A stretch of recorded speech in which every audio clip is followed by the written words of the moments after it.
சீர்சனம் செய்வாங்க, தீபாவளி பொங்கலுக்கு செய்வாங்க, நகை கொடுப்பாங்க. இப்ப அப்படியா? ஆம்பளைங்களுக்கு சொத்துல பங்கு இருக்குன்னா பொண்ணுங்களுக்கும் சொத்துல பங்கு இருக்கு. இப்ப போய் இதெல்லாம் பேசிட்டு இருக்க? லுக், மத்த வீடு வேற, இந்த வீடு வேற. இங்க எல்லா சொத்துமே குணசேகரன் அண்ணனோடது.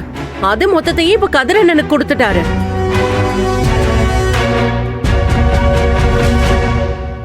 அவரு திரும்பவும் வந்தா என்ன செய்வாரு, ஏது செய்வாருன்னு யாருக்கு தெரியும்? ஏய், உங்க அண்ணா உன்னை அப்படி விட்டுட மாட்டாண்டி. மா, பேசாதமா நீ. எனக்கு புரியல, எப்ப பாரு இவங்க பக்கமே நின்னுட்டு இருக்க. மா, என் நிலைமை தெரியுமாமா உனக்கு? அங்க சாருபாலா எனக்கு சப்போர்ட் பண்றாங்களேன்னு அந்த வீட்டுக்கு போனேமா. அருண் என்ன லவ் பண்றாருன்னு நான் கான்பிடென்டா போனேன். ஆனா அந்த அரசு இருக்கான்ல, அருண் அப்படியே குழப்பி விட்டு இப்ப வரைக்கும் அருண் என் கூட சரியா பேசுறது இல்லம்மா.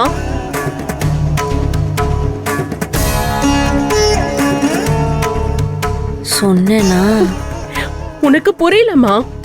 கல்யாணம் ஆகாம முழு உரிமையும் அங்க இல்லாம அந்த வீட்ல உட்கார்ந்துட்டு இருக்கிறது எவ்வளவு பெரிய கொடுமை தெரியுமா?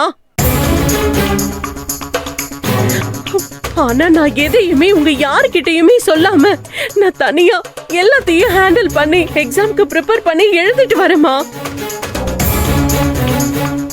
என்ன சொல்ற ஆதிர? அப்ப நீயும் அங்க சந்தோஷமா இல்லையா? ஏய், உனக்கு ஒரு தடவை சொன்னா புரியாதா? திரும்ப திரும்ப சொல்லிட்டே இருப்பாங்களா? எதுக்கு தேவையில்லாம என்கிட்ட வர? தயவு செஞ்சு போயிடு. இவன் வேற இன்னுமா அதே ஃபீலிங்ஸோட இருக்கான். இதுக்கு மேல ஒரு வார்த்தை பேசினா எதையாச்சும் தூக்கி மண்டையில அடிச்சிடுவேன். போடா. ஏச்சி போ.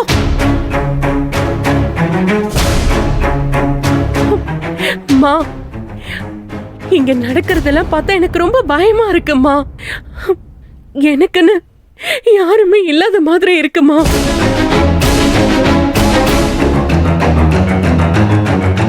ஆதிர, நீ தேவையில்லாம யோசிச்சுக்கிற. நாங்களாம் உன்னை அப்படி விட்டுருவோமா? இங்க யாரு, உன் சொத்து உனக்கு என்ன கிடைக்கணுமோ அதை உங்க பெரிய அண்ணன் கேட்டு வாங்கி கொடுக்க வேண்டியது எங்க பொறுப்பு. எங்களை நம்பு. ஆமா, நீங்க அப்படியே சொல்லிடுவீங்க, அவரும் அப்படியே தூக்கி கொடுத்துருவார்ல. மா, என்னம்மா நீ எல்லாரும் பேசுறாங்க, நீ வாயை திறக்காம இருக்க? மா, எனக்கு நகை வேணுமா? கதிரண்ண, நீ அது சொல்லுன, என்ன பேசாம நிக்கிற? நான் என்ன செய்ய முடியாதுல. அம்மா தான் அதுல முடிவெடுக்கணும். என்னை கேட்டா நான் சொல்லுவேன். ஆனா நான் ஏதாவது பேசினாதான் இவங்க என்ன கொலைகார மாதிரி பாக்குறாங்க.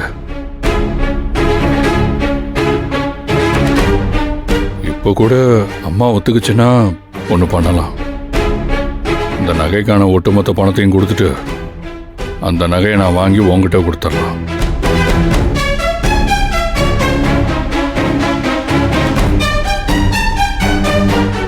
அது மட்டும் இல்லை, இதோ உட்காந்துருக்காருல, அவர் எனக்கு மொய் வைக்க போய் தானே கடன்பட்டு உட்காந்துருக்காரு. அதோட சேர்த்து இன்னும் 2 லட்சம் போட்டு மொத்தமாக ஒரு 7 லட்சமாக சேர்த்து அந்த காசை அவருக்கு திருப்பி கொடுத்துட்றேன். அதுக்கு சம்மதமான கேள். ஐயா அப்பா, தேவையில்லையா? தேவையே இல்லைங்கிறேன். இந்த திடீர் சொத்துக்காரா, நீ புதுசா ஆரம்பிக்காத அடுத்த நாடகத்தை. இங்கே உங்க சொத்து அது இதுன்னு இது எதுவுமே எனக்கு தேவையில்லை. இந்த நகையவே வாங்க வேண்டாம்னு தான் நான் நினைச்சுக்கிருக்கேன். ஆனா ஏழை சொல்லுதான் அம்பளம் ஏறாதுல்ல, அதனாலதான் வாயை முடிக்கிருக்கேன். அக்கா, நான் ஒண்ணு சொன்னா கேப்பீங்களா? இப்ப எதுக்கு இதை வேணாங்கிறீங்க? காரியம் தான் முக்கியம் நமக்கு. இல்ல நந்தினி, அதெல்லாம் தப்பு. அப்படியெல்லாம் மொய்க்கு வச்சதெல்லாம் திருப்பி வாங்கிக்கிற மாட்டாங்க. பங்காளி பகையாளி ஆனா கூட அவங்க வீட்டுல கேட்க மாட்டாங்க. அதெல்லாம் அசிங்கம். இங்க நாங்க எங்க தாரா பிள்ளைக்கு மொய் வச்சதுதான். அது எப்ப நீங்க திருப்பி தரலாம் தெரியுமா?